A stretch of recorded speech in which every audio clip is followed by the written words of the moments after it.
Hello বন্ধুরা, আজকে আমার বার্থডে, তো তার জন্য ভাবলাম একটা স্পেশাল ডিশ সবাইকে বানিয়ে খাওয়াই।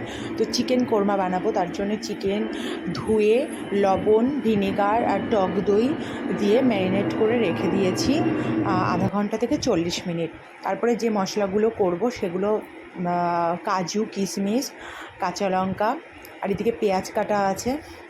তো আর এদিকে আদা আর একটু রসুন নিয়ে নিয়েছি, যাতে মাংসের মধ্যে একটু স্মেলটা না বেরোয় তার জন্য।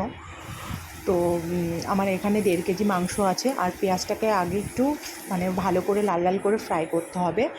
আর পেঁয়াজটা কাজু, কিশমিশ, কাঁচা লঙ্কার সঙ্গে একসঙ্গে মানে ড্রাই মিক্সারে আমি মশলা করে নিয়েছি।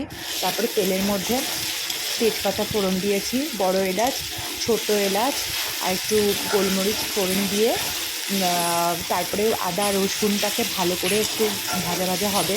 তো ভালো করে কষিয়ে একদম মাংস যেটা ম্যারিনেট করা ছিল টক দই দিয়ে, এই যে সব আদা রসুনের পেস্ট এই সব কিছু দিয়ে মশলাটাকে আগে মাংসটাকে ভালো করে কষে নিচ্ছি। কষে মাংস থেকে জল বেরোবে, ওই জল দিয়ে মাংসটা কষা হয়ে যাবে। তো মাংসটাকে একটু ভালো করে যখন কষা কষা হবে, আর একটু ধনের গুঁড়ো দিয়ে দেবো। জিরে আমি ইউজ করব না, জিরের গুঁড়ো এখানে স্মেল বেরোবে যেহেতু। আর হলুদ ইউজ করব না যেহেতু চিকেন কোরমা। তো একটু সাদা সাদা থাকলে একটু দেখতে সুন্দর লাগবে। তো যে পেস্টটা করে রেখেছিলাম আমি, কাজু, কিশমিশ, কাঁচা লঙ্কা, সেই পেস্টটা দিলাম।